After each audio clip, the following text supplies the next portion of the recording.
João Pessoa é a terceira cidade mais antiga do Brasil.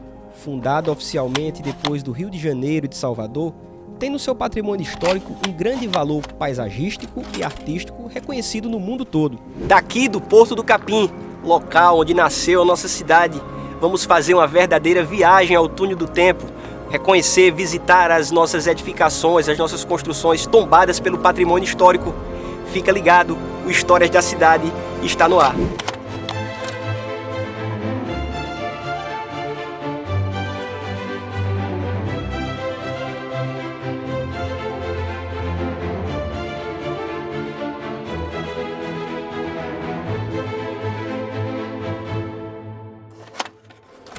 Em frente ao histórico Hotel Globo, conversamos com Rafael Mendes. O professor de Geografia falou da influência do relevo no início do povoamento da Paraíba. Um fato interessante que podemos ressaltar na construção da nossa cidade é como ela foi construída. No início da Cidade Baixa podemos ver traços de uma cidade medieval, então ruas ainda muito com curvas, que não tinha uma certa ordem. Já na cidade alta, temos o processo de construção de uma urbanização, onde podemos ter uma cidade ortogonal, em que os romanos eles construíram as cidades dessa forma ortogonal, certo? De ruas já com uma ordem e com um processo claro. O rio ele tem uma influência muito grande. Os jesuítas, quando eles chegam aqui, eles escrevem, né, e mostram como o rio Sanhauá ele é muito importante para a nossa cidade. Por quê? Ele tem uma declividade, então ele tem uma facilidade para entrar, e também a gente tem uma planície, né, como a gente chama, e já na cidade alta a nossa civilização ele se concentra. Aqui atrás a gente pode ver, antigamente a nossa primeira construção foi uma capela. Quando os portugueses eles fixam aqui, constroem essa capela e a civilização ao redor. E aí não só a civilização, mas também serve como um mirante para qualquer perigo que possa aparecer e avisar a Cidade Baixa, né? Também temos o ponto dos 100 réis. Ali foi um dos pontos principais para a nossa urbanização. Ali concentrava a população, onde poderia ter as suas manifestações culturais, as suas manifestações políticas e a sua concentração também do transporte, onde as pessoas poderiam encontrar os transportes para ir para o seu trabalho. Então ali tem uma concentração muito boa para o início da urbanização da nossa cidade.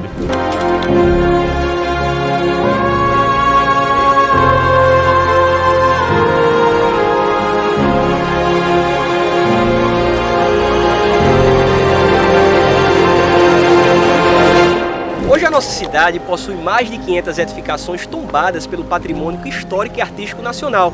Só aqui na ladeira de São Francisco, a primeira rua da então Cidade Real de Nossa Senhora das Neves, podemos encontrar a Casa da Pólvora e mais à frente o Complexo de São Francisco.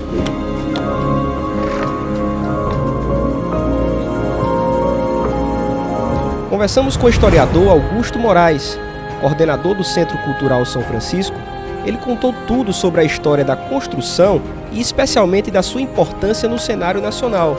Esse monumento, esse complexo, é um complexo que marca a identidade daqui na nossa cidade. Começou a ser construído em 1589 e passou anos a ser concluído, chegando a ser concluído a sua fachada em 1779 e outros espaços posteriormente. Então nós temos construção até aqui do século XIX, do início do XIX.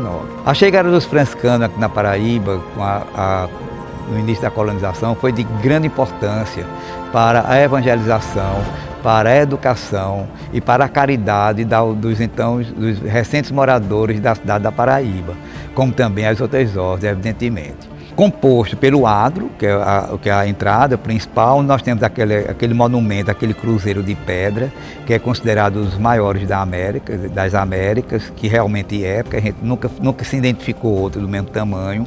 Temos a entrada, né, a fachada monumental do século XVIII, do estilo barroco, e a gente adentrando a igreja, nós vamos encontrar a nave, vamos encontrar onde nós estamos, que é composta pelo um dos maiores painéis pintados da arte brasileira, 312 metros quadrados de pintura, no estilo barroco também, da segunda fase, de autoria do baiano Joaquim José da Rocha. Temos também a azulejaria, a arte azulejada aqui também é muito interessante, de azulejos portugueses, onde Tem uma curiosidade interessante que conta uma passagem do Antigo Testamento, ou seja, a saga de José do Egito. Não é nenhuma alusão a São Francisco, como a gente encontra nos outros conventos, tanto da Bahia como de Pernambuco e outras regiões do Brasil. Temos também aqui a Ordem Terceira do Carmo, aqui atrás, a Ordem Terceira, que é chamada de Capela Dourada, também do século XVIII, que é um belo exemplar também da arte barroca. Com essa nova gestão que nós estamos aqui de 2019 para cá, e o Padre Marconi, a gente conseguiu fazer uma reestruturação na parte museográfica. Trouxemos mais a Paraíba para cá, que não tinha nada da Paraíba, reestruturamos a parte da arte popular, arte sacra, acrescentamos o mobiliário da Diocese, como também o Memorial dos Arcebispos, que é o que tem hoje exposto. E estamos abertos para concerto, para lançamento de livros, enfim, a gente tem também um trabalho junto com a Prefeitura e o Governo do Estado, a gente está trazendo também o pessoal da Prefeitura para cá.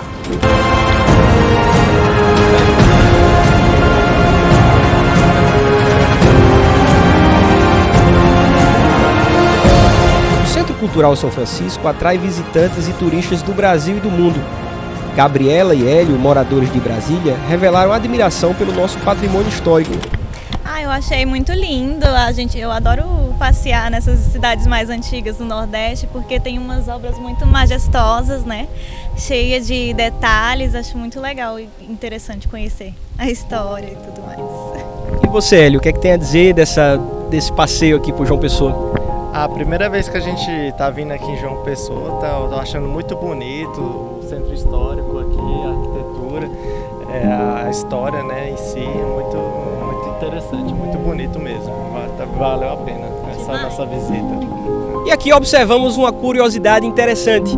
O antigo convento franciscano, junto com o Mosteiro de São Bento, o Conjunto Carmelita e a antiga Casa dos Jesuítas, que ficava próximo ao atual Palácio do Governo, formavam uma cruz, conforme podemos ver na animação. E dessa forma, marcavam a presença das 4 ordens religiosas na antiga cidade real de Nossa Senhora das Neves. Olha só, na época da colonização do Brasil, não só aqui na Paraíba, mas no Brasil todo, como a Igreja Católica fazia parte do Estado, então ela era atrelada ao Estado. Então os padres da época, eles recebiam salário do Estado, não era individual, era do Estado. Houve uma pequena separação de Roma nessa época, só tinha ligação diretamente com o Papa, mas foi criado um padroado no Brasil nesse período. E eles trouxeram também as ordens. Por que seria as ordens religiosas aqui, principalmente no litoral? Veio os franciscanos, os carmelitas, os beneditinos e os jesuítas, no caso da Paraíba, porque houve outros locais, houve também os dominicanos e outras regiões.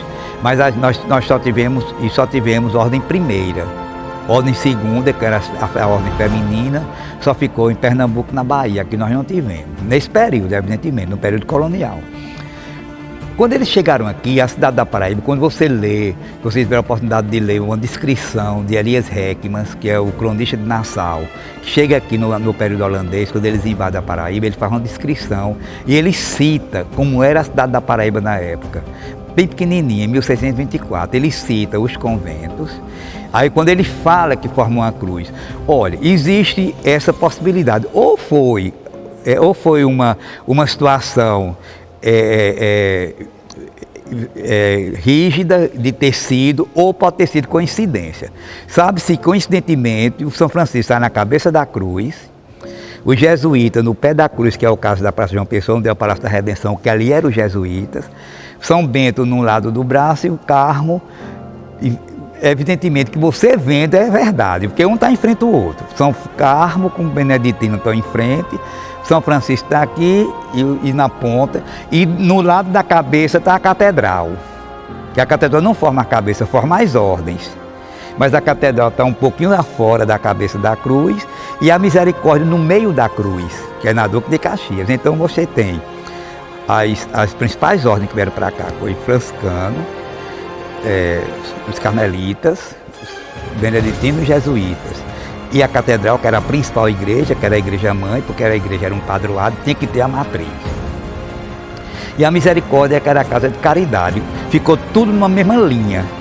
Ou foi o projeto da cidade, ou foi proposital. Aí ninguém sabe que existe. O formato da cruz é uma coisa indiscutível. A gente não tem que discutir forma. Só que a gente não sabe se foi proposital ou se foi coincidência. Mas existe sim. E é interessante que o povo da Paraíba nasceu no braço da cruz. É evidente que sim, né? Outra coisa que vocês têm que interessante observar, que o início da cidade da Paraíba não foi no Varadouro. No Varadouro foi quando houve a rendição, mas a igreja mesmo, a cidade em si foi construída na General Osório, foi a primeira rua. Segunda rua, aliás, que a primeira foi da Telha da Pólvora, onde eles subiam. Mas a cidade nasceu em cima. É tanta prova que os grandes monumentos estão em cima, não estão embaixo, não é isso? Se observando bem, os grandes monumentos religiosos, os conventos, a própria matriz é em cima da colina, não é embaixo. Embaixo era o porto e a periferia da cidade. Mas eu faço um apelo que as pessoas cuidem, vejam com bons olhos, principalmente o morador, não depredem, não derrube. Qualquer defeito que vê, avisa ao setor de patrimônio, IFAM, IFAEP, o COPAC, que estão aí justamente para cuidar da preservação da nossa cidade. E aqui na histórica Rua General Osório, a antiga Rua Nova, encerramos mais um Histórias da Cidade e esperamos encontrá-los no nosso próximo programa. Até lá!